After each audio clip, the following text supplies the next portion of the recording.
Bueno, en esta segunda parte vamos a hablar de los planetas enanos. Son unos objetos de los que no se habla mucho, que no son muy conocidos y realmente, en cierta manera, es porque tampoco saben muchas cosas de ellos, ¿no? Y a pesar de eso, son unos objetos, como vamos a ver, bastante abundantes en nuestro sistema solar. Hay miles de estos objetos en nuestro sistema solar, aunque no conozcamos a la mayoría de ellos porque se encuentran muy lejos y son muy débiles, ¿sí? Vamos a hablar en este cielo del mes de estos objetos porque en el 2015 vamos a explorar por primera vez dos de estos objetos en detalle. Hay misiones espaciales que llevan ya muchos años viajando por el espacio y que este año, en 2015, van a llegar y se van a acercar y van a estudiar dos planetas enanos, en concreto Ceres y Plutón, que es el planeta enano que más conocemos, aunque realmente lo conocemos porque, como sabéis todos, en su día lo consideramos un planeta.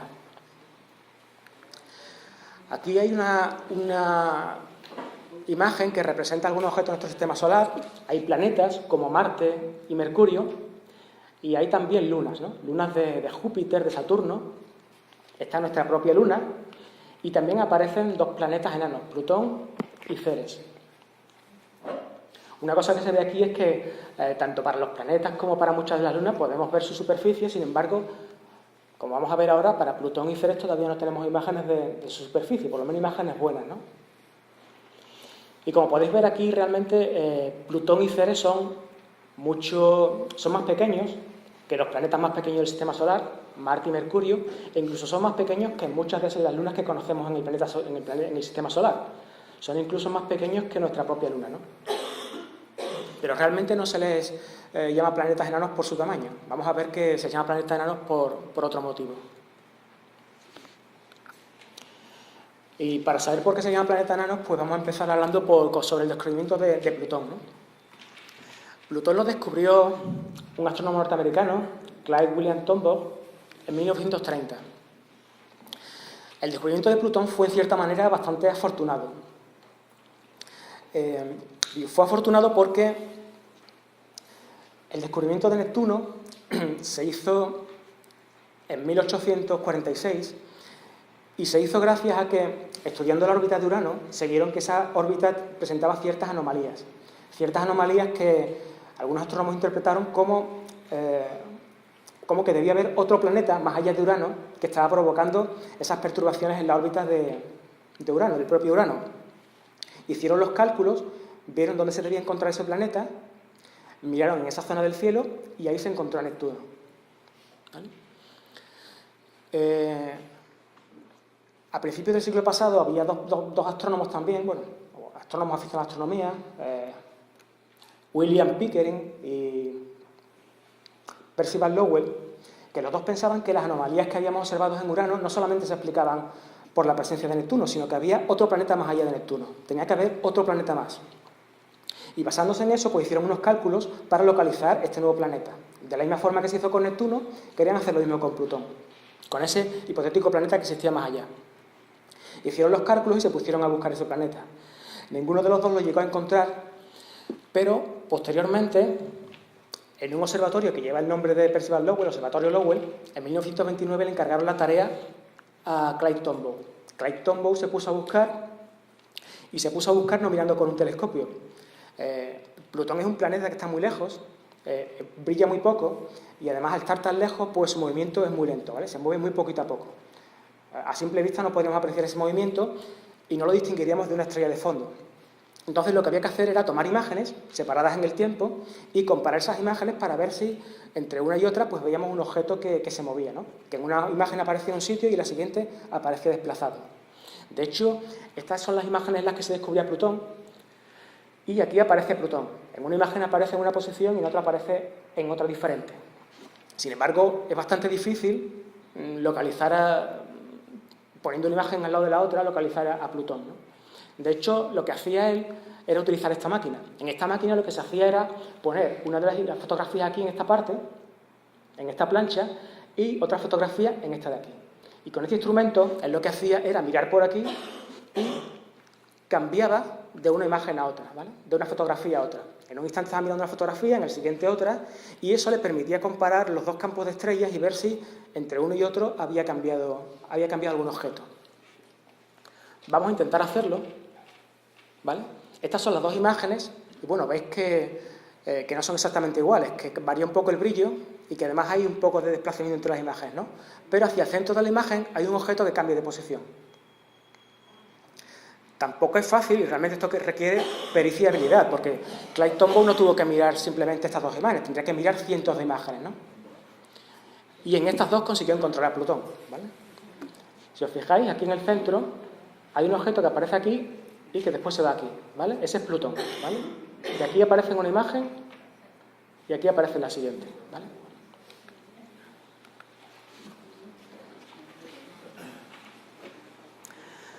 Este descubrimiento, como digo antes, fue bastante afortunado porque realmente la búsqueda esa se basaba en los cálculos que habían hecho estos dos astrónomos, pero resulta que estos dos cálculos estaban mal hechos. Se habían equivocado al hacer los cálculos. Y no solo eso, sino que la teoría que tenían ellos de que las perturbaciones de Urano se debían a la presencia de Plutón también eran equivocadas. Realmente Plutón no influye para nada en Urano. Todas las perturbaciones que hay en la órbita de Urano se explican con la presencia de Neptuno. Con lo cual se equivocaron dos veces, ¿no? Se equivocaron al hacer los cálculos y en esa teoría. Pero a pesar de todo tuvieron suerte y esos cálculos le llevaron a la zona del cielo en la que estaba Plutón, ¿vale? De todas formas, no solamente fue fortuna, sino que también requirió la pericia de Clyde Tombaugh para identificar a Urano entre un montón de imágenes, ¿no? Plutón tiene algunas características que lo hacen un poco especial. Bueno, para empezar, la órbita, ¿no? Fijaos la órbita de Plutón. La órbita de Plutón no se encuentra como la del resto de los planetas del Sistema Solar en un plano, ¿no? Sino que, como veis, hay una parte de la órbita que se eleva bastante por encima de este plano y en otra parte pues baja bastante, ¿no? Y no solo eso, sino que la órbita de Plutón hay un momento en la que se mete por dentro de la órbita de Neptuno. Hay un momento en el que Plutón llega a estar por dentro de la órbita de Neptuno. Sin embargo, no penséis que eso puede provocar que en algún momento Plutón y Neptuno se puedan chocar, porque lo que ocurre es que la órbita de Plutón realmente, en el momento en el que atraviesa la órbita de Neptuno, lo hace por fuera. Y cuando se mete por dentro de la órbita de Neptuno, Plutón está aquí arriba, ¿vale? Entra por fuera y cuando se mete dentro ya está por aquí arriba. Así que si en algún momento Plutón se encuentra por dentro de la órbita de Neptuno, Neptuno va a estar realmente por aquí abajo, con lo cual no hay peligro de que se choquen. Pero desde este punto de vista quiero decir que, bueno, que Plutón en algunos casos pues, realmente está más cerca por lo menos del centro del Sistema Solar que el propio Neptuno.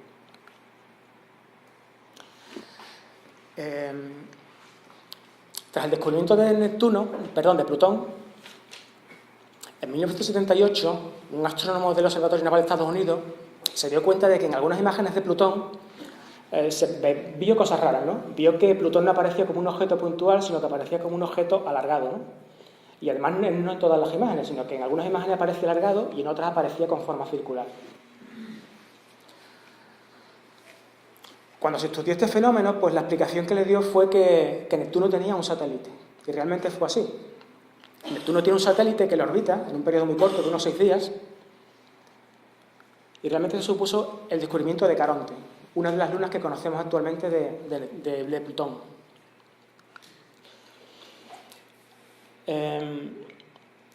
Si hacemos una comparativa entre Plutón y Caronte, su luna, y la Tierra y la Luna, veis que hay bastantes diferencias, no solamente porque el hecho de que la Tierra y la Luna sean más grandes, sino porque la relación entre tamaños llama mucho la atención, ¿no? Para empezar, bueno, hay que decir que la Tierra, con respecto a la Luna, es el planeta que tiene la luna más grande, ¿no?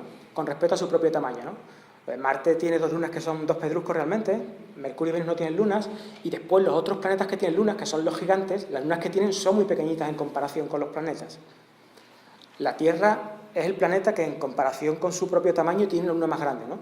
Pero a pesar de eso, Plutón, la relación que tiene con este satélite, con Caronte, es todavía más estrecha, ¿no? Realmente la diferencia de tamaño entre los dos es todavía menos. La relación de tamaño entre ambos, digamos, hace que el tamaño de uno con respecto al otro sea menor, ¿no? Y no solamente en cuanto a los tamaños, sino a las distancias, ¿no? Aquí hay una representación del tamaño tanto de la Tierra y la Luna en tamaño real como en distancia. Aquí nos podemos hacer una idea de cómo se ven los tamaños de ambos y la distancia que los separa, y también de Plutón y Caronte, ¿no? Se puede ver que los tamaños entre ambos dos son más pequeños y que además la diferencia entre las órbitas de uno y otro también son más reducidas, ¿no?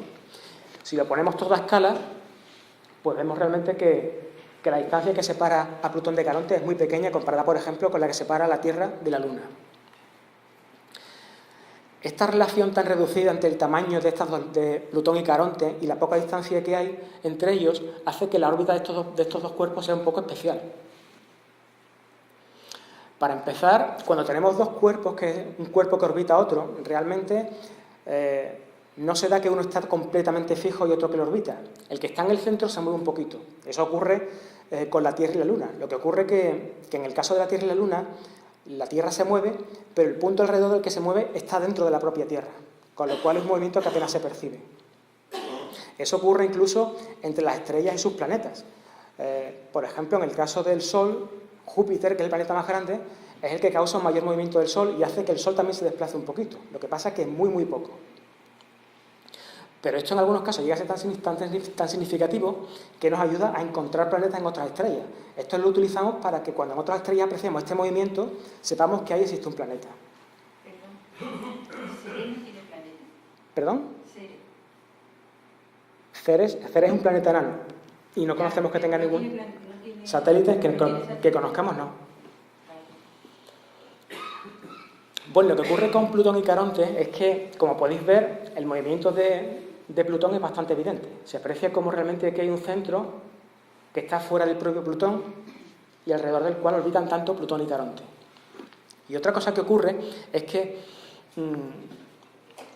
Plutón y Caronte siempre presentan el uno al otro la misma cara. Ocurre, por ejemplo, entre la Tierra y la Luna. Veis que nosotros desde la Tierra siempre observamos la misma cara de la Luna. Pues en el caso de Plutón y Caronte, Caronte siempre le muestra la misma cara a Plutón y Plutón siempre le muestra la misma cara a Caronte, ¿vale? Ambos tienen lo que se llama rotación capturada. Eso es como si nosotros tuviésemos no solo siempre la misma cara de la Luna, sino además la Luna siempre fija en el cielo, ¿vale? Siempre en el mismo sitio en el cielo. Hay una parte de Plutón que siempre está viendo a Caronte y en el otro lado de Plutón nunca ven a Caronte. Es como si no supiesen que tienen una Luna, ¿vale? Y en Caronte ocurre lo mismo. Esta es una imagen real de Plutón y Caronte, captada además por la New Horizons, que es la misión que va de camino a Plutón. Esta imagen la captó en el pasado julio, todavía se encontraba muy lejos de Plutón y las imágenes no tienen mucha calidad, pero sí que permiten apreciar cómo ambos se mueven alrededor de un centro común, tanto Plutón, que es el más grande, como Caronte. ¿Vale? Es un movimiento muy curioso y no tenemos muchas imágenes de este tipo para apreciar cómo, en un caso como este, en el que dos cuerpos presenten esta especie de baile de danza, lo podamos apreciar. De todas formas, Caronte no es el único satélite que conocemos de Plutón. Ya conocemos 5 satélites y puede que tenga alguno más. Esos son los que hemos visto de momento desde la Tierra y casi todos descubiertos con el Hubble. Y puede que cuando nos acerquemos ahora a Plutón descubramos alguno más.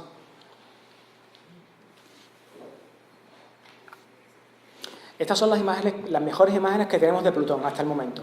Han sido imágenes tomadas por el Hubble y bueno, como veis no tienen mucha resolución, solamente nos permiten apreciar que en Plutón hay zonas bastante oscuras, zonas bastante claras y tampoco no fíen mucho de los colores porque realmente esta imagen está tomada solamente con 2 filtros, no con los 3 filtros rojo, verde y azul con los que solemos ver las imágenes en color, pero por lo menos sí que nos sirven para ver que Plutón está formado por zonas que presentan tonalidades bastante diferentes. Se piensa que las partes más claras son partes en las que hay hielo, que reflejan mucha luz, y en la parte más oscura pues podemos tener zonas de polvo o de rocas, terrenos rocosos. Esta es la rotación de Plutón, utilizando las imágenes que hemos visto antes, y estas son algunas características de Plutón, ¿vale? El diámetro, las temperaturas, que como podéis ver son muy bajas. En Plutón las estaciones no las marca, como en el caso de la Tierra, la inclinación. Plutón está tan lejos y la órbita hace que en un momento se acerque mucho al Sol, o que esté bastante más cerca, y en otro que esté mucho más lejos. Y realmente en este caso sí que es la cercanía al Sol lo que marca las estaciones. Y en el momento en el que que Plutón está más cerca del Sol, la temperatura sube algo, y eso hace que algunos de los elementos que tenemos en Plutón, algunos de los componentes que tenemos, lleguen a formar una atmósfera en Plutón, una atmósfera de metano y otros gases, ¿vale? De hecho, la atmósfera se piensa que lo que se ha visto es que puede estar compuesta en un 90% de nitrógeno y en un 10% de metano, ¿vale? Esperamos que cuando New Horizons llegue a Plutón, aunque Plutón ya se está entrando en su invierno, todavía no esté lo suficientemente frío como para que podamos apreciar y estudiar parte de la atmósfera, ¿no? Parte de estos materiales que no se hayan congelado y todavía estén en forma gaseosa sobre Plutón. No sé si estáis preguntando pues, cómo es posible que tengamos imágenes tan malas de Plutón. Esas imágenes son del Hubble y antes, por ejemplo, os he enseñado esta imagen de esta zona de formación estelar en la galaxia del Triángulo, que está a cerca de 3 millones de años luz, y sin embargo tenemos una imagen con bastantes detalles y no conseguimos ver a Plutón bien ni siquiera con el Hubble. Aquí realmente lo que ocurre es que no solo hay que tener en cuenta la distancia a la que se encuentra, sino también el tamaño del objeto que queremos ver. Si nos fijamos, por ejemplo, en el tamaño de Plutón, Plutón tiene un diámetro de 2.300 kilómetros, es decir, un tamaño que está en el orden de los miles de kilómetros, ¿vale? Sin quedarnos con el número concreto, podemos decir que está en el orden de miles de kilómetros. Sin embargo, la distancia a Plutón es de 6.000 millones de kilómetros, ¿vale? Estamos hablando de miles de millones de kilómetros. Con lo cual, la relación que hay entre el tamaño de Plutón y la distancia es del orden de 1 millón, ¿vale? Es la relación que hay, que podemos establecer, a grosso modo, a grandes números, entre el tamaño de Plutón y la distancia. Sin embargo, esta zona de aquí de formación estelar tiene un tamaño de 1.500 años luz. Aquí nos movemos en el orden de miles y la distancia es del orden de millones. En este caso, la relación que hay entre los miles y los millones son solamente de 1.000. Con lo cual, realmente esta zona la apreciamos 1.000 veces mejor, ¿vale? Es 1.000 veces más grande que el propio Plutón. Por eso podemos tener una foto como esta con detalle y que Plutón solamente aparezca como algo borroso. Vamos a tener con la misión que va de camino a Plutón mejores imágenes y luego comentaremos a partir de qué momento podemos ver ya mejores imágenes de Plutón que las que tenemos hasta el momento.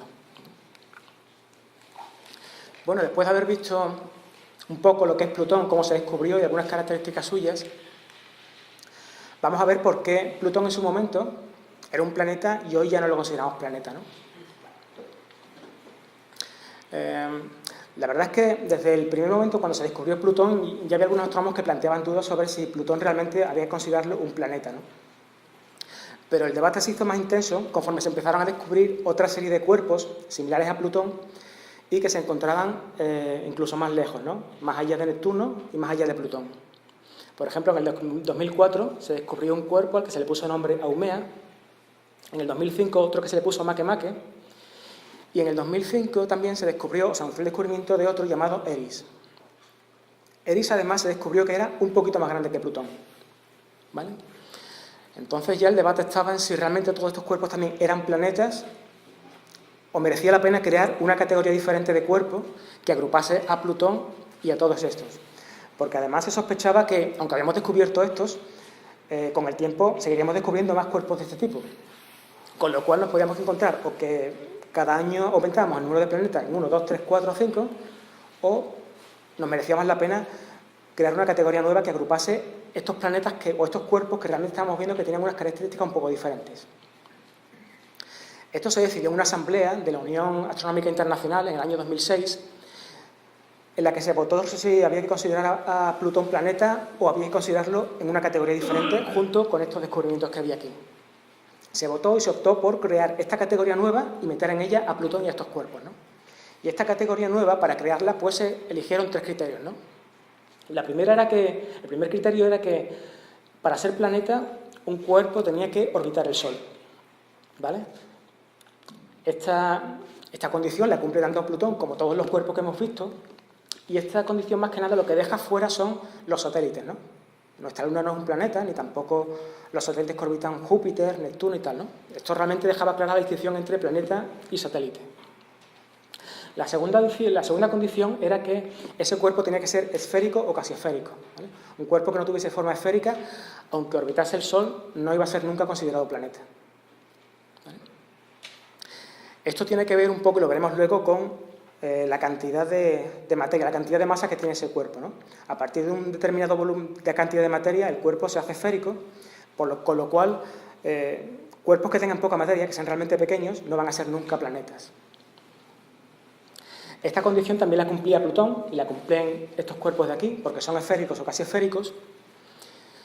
Y realmente la única condición que no cumplen Plutón y estos cuerpos es la última, ¿no? La de haber limpiado la vecindad de su órbita de otros objetos. La idea de esto es que un cuerpo, para ser considerado planeta, tiene que estar en una órbita en la que claramente domina el resto de cuerpos de esa órbita. De alguna forma tiene que estar en un espacio en el sistema solar en el que claramente ese cuerpo domine a todos los que se encuentran ahí. Debe haber limpiado la órbita de cuerpos similares y debe claramente dominar esa órbita, ser el cuerpo referente de esa órbita. Y ese es el criterio que no cumplen ni Plutón ni todos estos cuerpos de aquí. Y vais a ver por qué.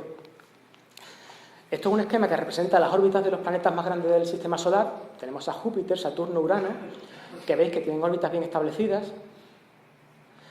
Y si nos fijamos en la órbita de Plutón y de Eris, veis que tienen forma elíptica, que atraviesan órbitas de otros planetas y que se encuentran en una zona del sistema solar, más allá de Neptuno, que está poblada por una gran cantidad de cuerpos, ¿vale? De otros objetos, ¿no? Muchos de ellos pequeños, pero otros que son de su mismo rango. Por ejemplo, Plutón y Eris, como veis por aquí, se cruzan. Pero es que si ponemos más objetos que hemos ido descubriendo ahí que se encuentran más allá de Neptuno, objetos transneptunianos, como los llamamos, vemos que la cosa se complica aún más, ¿vale? Aquí tenemos la órbita de Urano, la de Neptuno, y a partir de Neptuno empezamos a ver una gran cantidad de cuerpos, ¿vale? Aquí en rosa o en morado tenemos la órbita de Plutón, pero tenemos aquí la de Eris, la de Sedna, la de Varuna, Orcus, Haumea. Veis que estos cuerpos realmente no podemos decir que ninguno de esos cuerpos tenga una órbita propia que la domine y que no haya otros cuerpos que se metan por ahí. Realmente todos están compartiendo órbitas. Hay momentos en los que están atravesando sus propias órbitas, unos con otros, ¿vale?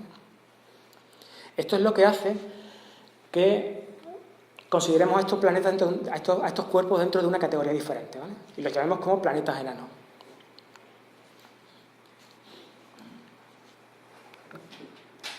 Objetos transneptunianos. De momento, de los objetos transneptunianos que conocemos, los que están más allá de la órbita de Neptuno, 4 de ellos los hemos categorizado como planetas enanos, ¿no? Son estos de aquí: Plutón, Haumea, Makemake y Eris. Sin embargo, a día de hoy, bueno, a fecha de 1 de enero de 2015, conocemos 1.179 objetos. De momento, pero seguro que hay muchos más. Sabemos que hay millones de objetos ahí, ¿vale? Pasa que son la mayoría muy pequeños, muy débiles y no los veremos, ¿no? Sin embargo, de los que vamos conociendo, y según un criterio, bueno, que utilizamos, por ejemplo, cogido realmente de lo que defiende Mike Brown, que es el descubridor de Eris y otros objetos transneptunianos, de estos 1.179 objetos, hay 10 planetas que seguramente, con casi toda seguridad, sean planetas enanos, ¿no? 4 de ellos ya están categorizados así, y hay otros que seguramente también lo sean. Para que los objetos que hay más allá de Neptuno sean considerados como planetas, realmente el único, como planeta enano, el único criterio que tendrían que cumplir de esos 3, porque ya sabemos que orbitan alrededor del Sol y que no dominan ninguna órbita, el criterio que tendrían que cumplir es que sean esféricos o casi esféricos. ¿Y cómo sabemos que son esféricos o casi esféricos? Pues lo sabemos por su tamaño. Sabemos que los objetos rocosos que tienen más de 600 kilómetros de diámetro son redondos, ¿vale? Esos objetos, gracias a la masa que tienen, terminan siendo esféricos. Terminan venciendo esa masa, la gravedad que provoca esa masa, termina venciendo los enlaces entre las moléculas, que unen el conglomerado de materiales que forman ese cuerpo y terminan haciendo que sea rocoso. Pero es que además, si ese cuerpo no es rocoso, si está formado por hielo, sabemos que ese diámetro se reduce, y ya no son 600 kilómetros, son unos 400 kilómetros. Con lo cual, muchas veces, el saber si uno de estos objetos es planeta enano o no, se reduce a saber si es un objeto rocoso o es un objeto formado por hielos, o en su mayor parte por hielos. Con lo cual, según lo que sabemos de esos objetos, si pensamos que están hechos de roca o de hielo, podemos pensar, en función de su tamaño, si son planetas enanos o no. Y siguiendo ese criterio, pues podemos pensar que hay unos 23 objetos que sabemos que tienen más de 600 kilómetros de diámetro y que seguramente también sean planetas enanos. Pero es que además el criterio de los 600 kilómetros no es un criterio fijo, porque depende de los materiales rocosos por los que esté hecho y porque realmente eso de los 600 kilómetros lo hemos hecho a base de observar otros cuerpos, ¿no? Observamos lunas de los planetas gigantes y vemos, según si sean rocosas o de hielo y el tamaño que tenga, si han terminado siendo redondas. Entonces hemos observado lunas rocosas de 600 kilómetros que son redondas, pero eso no quiere decir que las de 500 kilómetros no se conviertan también en cuerpos redondos, en cuerpos esféricos. Por lo tanto, aquí hay un rango en el que también hay objetos que podemos considerarlos planetas enanos, bien porque también sean rocosos o porque en parte sean rocosos y sean de hielo y no sea necesario que lleguen a los 600 kilómetros, sino que con 500 kilómetros también puedan ser esféricos. ¿Vale? Y del mismo modo, si hay objetos que sabemos que en gran parte están formados por hielos, pues con 400 o incluso con menos, también podrían ser planetas enanos. ¿Vale? Con lo cual tenemos que... hemos identificado de momento, más allá de Neptuno, 4 planetas enanos, pero realmente este número puede ser de varias decenas o de centenas, conforme vayamos descubriendo cuerpos en esa zona del sistema solar.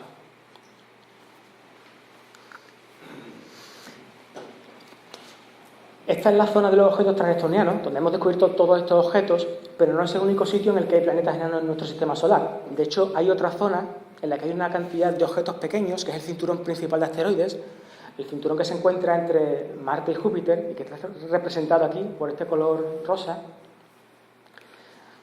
donde también hay una gran cantidad de cuerpos, ¿vale? La mayoría de ellos son asteroides, pero hay otro cuerpo ahí que también lo consideramos planeta enano, ¿no? Que es Ceres. De hecho, a día de hoy, son 5 los planetas enanos que tenemos en nuestro sistema solar. 4 están más allá de Neptuno, son Eris, Pluto, Haumea y Makemake, y el quinto sería Ceres. Y este se encuentra no más allá de Neptuno, sino que se encuentra en el cinturón principal de asteroides.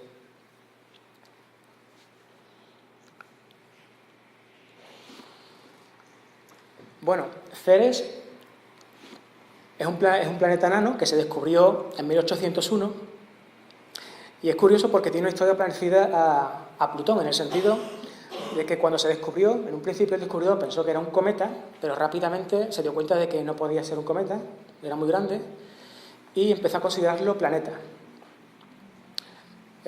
Lo hizo él y otros muchos astrónomos contemporáneos.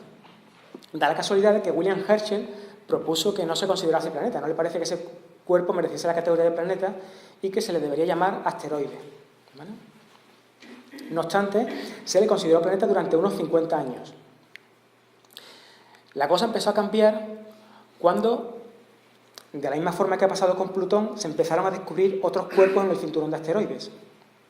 Hasta entonces realmente no se conocía lo que era el cinturón de asteroides, pero Ceres se descubrió gracias a que hay una cosa que se llama la ley de Titius-Bode, que de alguna forma, en base al orden que ocupan los cuerpos en el sistema solar, pues se ve que hay una relación entre ese orden y la distancia a la que se encuentran del Sol. Y cuando se aplica esa fórmula, pues más o menos coincide con la distancia a la que está Mercurio, Venus, la Tierra, Marte, Júpiter, y se vio que entre Marte y Júpiter había una zona que estaba vacía. Y se pensaba que podía haber ahí otro planeta. Se empezó a buscar ahí y se encontró a Ceres. Por eso en un primer momento, cuando se descubrió a Ceres, y era lo único que se conocía, se pensó que realmente se había descubierto el planeta que faltaba ahí. Pero como digo, con el tiempo se empezaron a descubrir otros cuerpos ahí, y de la misma forma que Plutón, cuando se han descubierto cuerpos similares a él, más allá de Neptuno, ha dejado de ser planeta, pues lo mismo ocurrió con Ceres. ¿Vale? Estas son algunas características de Ceres. Es el planeta enano más pequeño que de momento tenemos. Una órbita de 4,6 años. Tiene un núcleo rocoso, pero también sabemos que tiene una gran cantidad de agua. ¿Vale? Alguna de estas tenemos también, la mejor imagen que tenemos también de Ceres es esta de aquí, también gracias al Hubble. Y algunas de las zonas blancas, brillantes que vemos aquí, pensamos que son capas de hielo, ¿vale? Son formaciones de hielo. Su temperatura es bastante baja, pero esto no quita para que en algunos momentos posea algo de atmósfera. Incluso una cosa que hemos observado es que emite chorros de vapor, ¿no? La misión que se ha enviado para estudiar Ceres es la misión Dawn. Esta misión se lanzó en el 2007 y no tenía como único objetivo estudiar a Ceres. Su objetivo era estudiar tanto a Vesta, que es un cuerpo del cinturón de asteroides, que es un asteroide, y al que llegó en el 2011. ¿Vale? En septiembre de 2012 abandonó Vesta, estuvo más de un año estudiándolo, y se puso en rumbo a Ceres. Y como veis aquí, en diciembre de 2014, Ceres ha iniciado lo que sería la aproximación, perdón, Dawn ha iniciado lo que es la aproximación para entrar en la órbita de Ceres, ¿vale? Las imágenes que tenemos de Ceres son las que habéis visto, que no son gran cosa, y se piensa que a finales de este mes o principios del mes que viene ya la sonda nos podrá ofrecer imágenes mucho mejores de Ceres, en las que podamos apreciar bastantes detalles. Aunque realmente, como veis ahí, la entrada en la órbita de Ceres está prevista para marzo de 2015. ¿Vale? Conforme se vaya aproximando a Ceres, podrá tomar mejores imágenes, pero realmente empezará a orbitarlo en marzo de 2015, marzo de este año. Esto es un poco el recorrido que ha hecho Dawn desde su lanzamiento. En septiembre de 2007 ha pasado por algunas maniobras, las que se llaman de asistencia gravitatoria, en las que pasa cerca de un planeta y aprovecha parte de la gravedad de este para lanzarse, para coger velocidad y aproximarse a su objetivo, que en este caso, en el primero de ellos era Vesta, que se encuentra en esta órbita. En septiembre de 2012 abandonó Vesta para salir un poco más hacia afuera del sistema solar y alcanzar la órbita de Ceres, a la que llega en marzo de este año. Una cosa curiosa de esta misión es que utiliza lo que se llama propulsión iónica. Tiene motores iónicos y estos realmente son motores que funcionan a base de un gas xenón, que lo ionizan, lo cargan eléctricamente y lo hacen circular a través de un campo magnético. Y esto sirve para expulsar ese gas del motor, como veis aquí. El empuje que da este motor es muy pequeñito. De hecho, la fuerza que veis aquí, de 91 milinewtons, viene a ser la que tenemos nosotros cuando soplamos una vela, ¿vale? Es una fuerza muy pequeñita y esa fuerza, como os podéis imaginar, aquí en la Tierra no tiene ningún sentido ni ninguna aplicación porque no nos llevaría a ninguna parte. Pero en una nave como esta, que está en el espacio, donde no hay atmósfera, donde no hay rozamiento, si uno aplica esta fuerza de forma continuada durante días, semanas o meses, al final alcanza una velocidad considerable. No mucha, pero sí suficiente para alcanzar los objetivos que se proponía esta misión. Como digo, el empuje es muy pequeñito, le permite llegar a esto, pero para que os hagáis una idea, para llegar de 0 a 100 kilómetros, tiene que estar utilizando el motor durante 4 días, ¿vale? Podemos decir que Dawn acelera de 0 a 100 en 4 días. Es muy poquito, pero por ejemplo le permite estar viajando actualmente a una velocidad de 750 kilómetros por hora. ¿Vale? La cantidad de xenón que consume es muy pequeñita también, son 30 miligramos por segundo y creo que lleva unos 425 kilos de xenón. Suficiente más que de sobra para llegar a Vesta y a Ceres. ¿Cuáles son los instrumentos que lleva Dawn? Bueno, no lleva demasiados instrumentos, pero bueno, lo suficientes para estudiar estos dos cuerpos. Lleva una cámara con la que obtiene las imágenes de estos cuerpos. Lleva un detector de rayos gamma y neutrones que básicamente le sirve para estudiar lo que hay bajo la superficie de estos cuerpos, ¿no? Hasta casi 1 metro de profundidad. Con la cámara y con los espectrómetros que lleva puede estudiar la superficie, pero también es interesante ver qué es lo que hay por debajo. Hay muchos cuerpos, por ejemplo, hemos visto ahora con el cometa Churyumov-Gerasimenko, que realmente es un cometa que tiene mucho hielo, que está formado por gran cantidad de hielo, pero básicamente lo que vemos cuando miramos su superficie es el polvo que cubre el hielo. El hielo está por debajo, pero no lo vemos. Con un instrumento como este podemos estudiar lo que hay por debajo de esa capa de polvo y realmente tener una mejor idea de lo que está compuesto el cuerpo. La misión Dawn, pues los objetivos que tiene, pues era caracterizar los parámetros básicos de estos dos cuerpos, ¿no? Las dimensiones, la masa, la forma, la rotación, por supuesto la composición de minerales y los elementos que lo componen. Si tiene un campo magnético, si ha tenido tectónica, actividad geológica, ¿vale? Y la estructura interna. Estas son las imágenes que teníamos de Ceres y Vesta antes de que llegásemos a Vesta y también antes de que lleguemos a Ceres, y posteriormente, tras la llegada de Dawn a Vesta, pues esas son las imágenes que tenemos de Vesta. Y esta es una imagen realmente que abarca todo el cuerpo. Si nos fijamos en imágenes más detalladas, obtenemos una resolución muy grande. Fijaos que, por ejemplo, al estudiar Vesta, una de las cosas que vio Dawn es que Vesta no es un asteroide común y corriente. Vesta es un poco especial porque los asteroides normalmente son un conglomerado de cuerpos más pequeños que se van aglutinando y terminan formando un cuerpo mayor.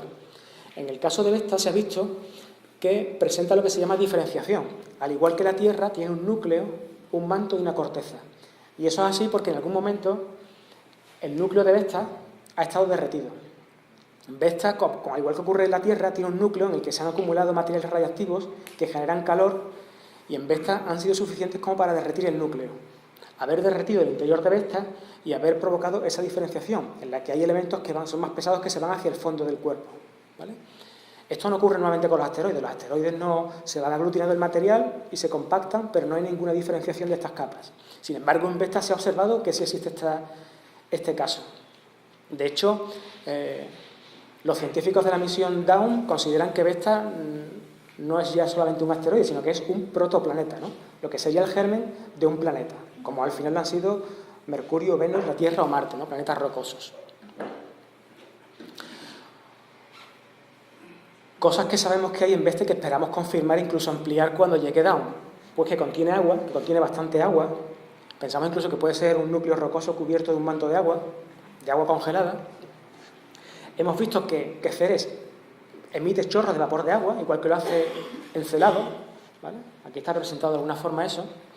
Y que la superficie de Ceres es antigua. No ocurre como lo que hemos visto en Vesta, que la superficie ha cambiado gracias a este proceso de calentamiento. Pensamos que realmente en el caso de Ceres ha habido una conglomeración de cuerpos más pequeños y después no se ha producido ningún fenómeno de calentamiento y de diferenciación de capas. Es muy interesante realmente poder ver dos objetos del cinturón principal tan diferentes y que al mismo tiempo lo estemos observando con los mismos instrumentos, ¿no? Esta es una película que muestra, con imágenes que ha obtenido Dawn de Vesta, la rotación completa de Vesta, ¿no? Fijaos la cantidad de detalles que podemos observar y que observaremos también cuando Dawn nos empieza a enviar imágenes de Ceres, ¿no? Vamos a hablar de la segunda misión, de la que va camino de Plutón, la misión New Horizons, que se lanzó, como podéis ver, pues hace casi 9 años, ¿no? Tenéis que pensar que va a Plutón, un cuerpo en los exteriores del sistema solar, muy lejano, y esta misión, uno de los récords que tiene es que ha sido la nave que ha abandonado la Tierra con mayor velocidad, ¿no? Una de las cosas que se perseguían con New Horizons es que alcanzase una gran velocidad para llegar en un tiempo razonable a Plutón. Y una forma de conseguirlo era abandonando la Tierra muy rápidamente, ¿no? No obstante, eso no quiere decir que actualmente sea la nave más rápida que tengamos en el espacio. Las más rápidas siguen siendo las Voyager.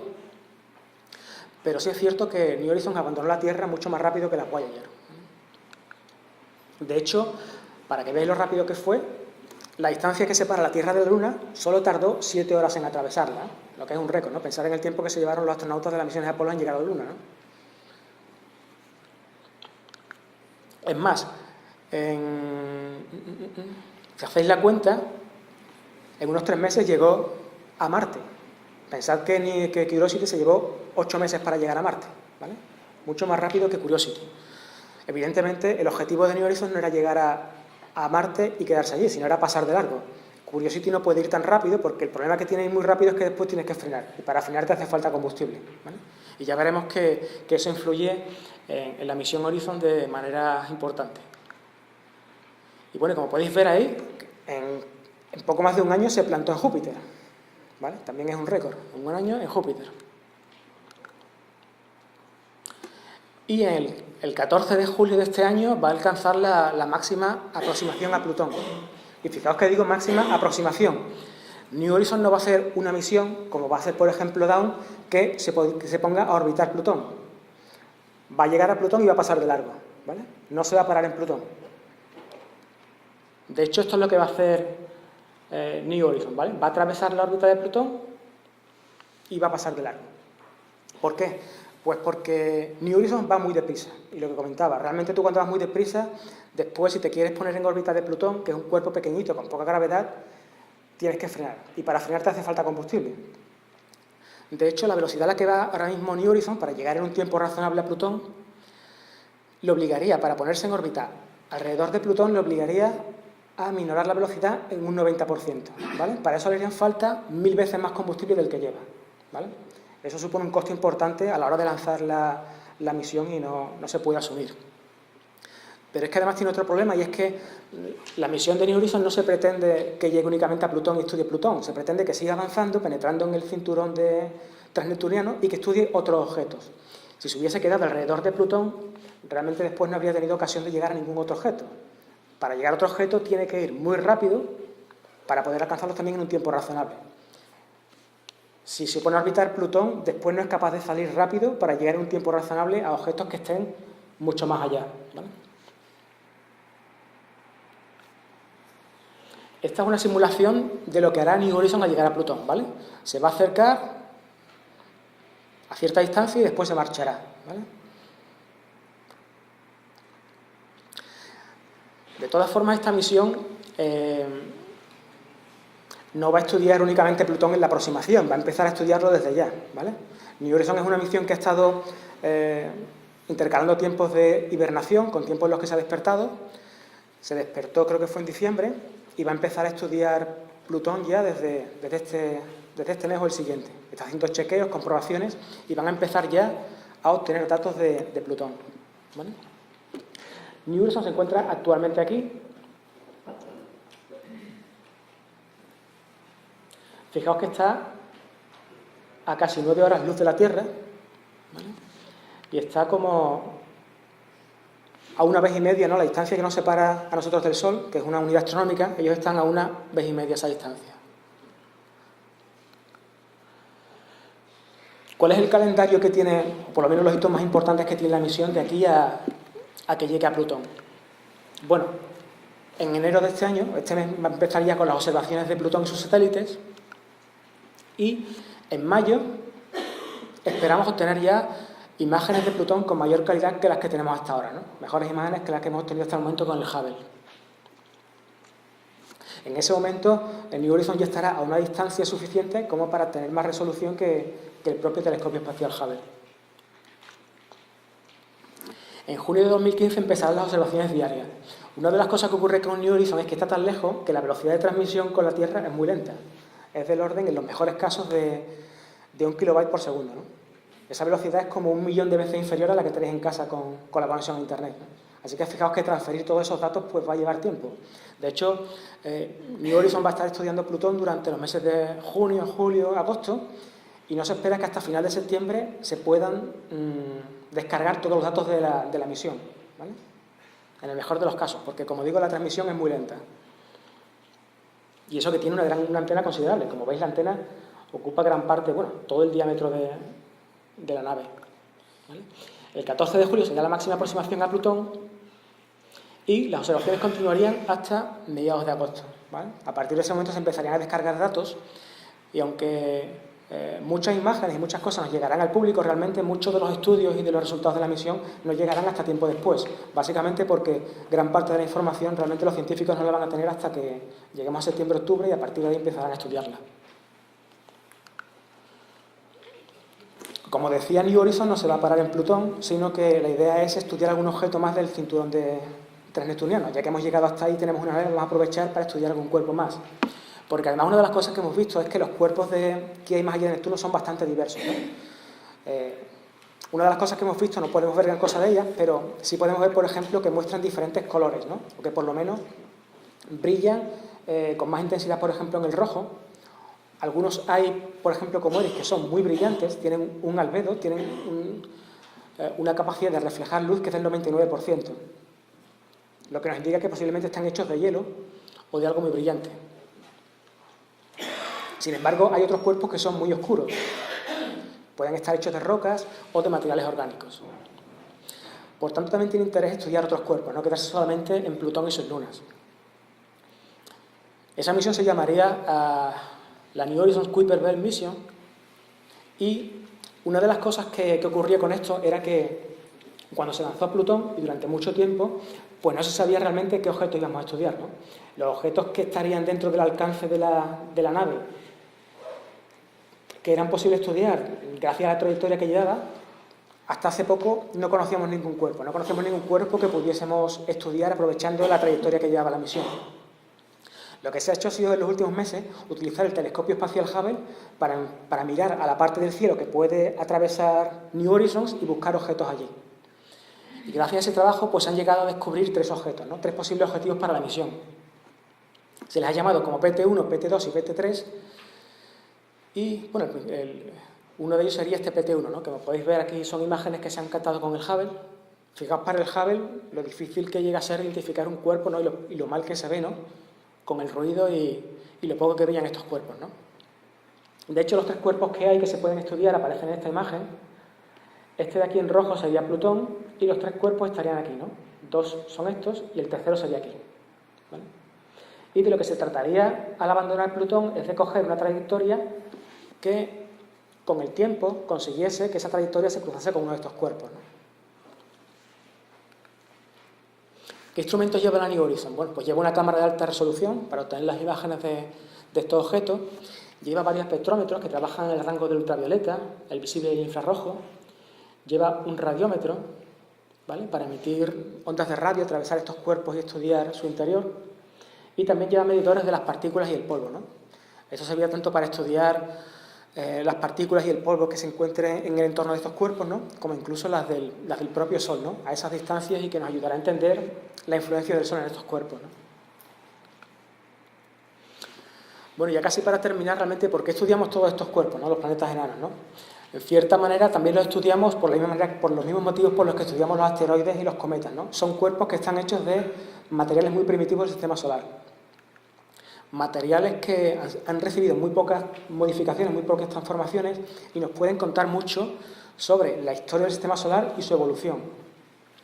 En particular, cuerpos del cinturón de Kuiper pueden poseer gran cantidad de materia orgánica que pensamos que en algún momento, gracias a los cometas, pudo llegar a la Tierra y dar lugar a la vida en la Tierra, o que por lo menos supusieron un medio por el que se renovaron los materiales orgánicos que en algún momento la Tierra pudo perder tras el impacto con la Luna y el derretimiento de las capas externas de la Tierra.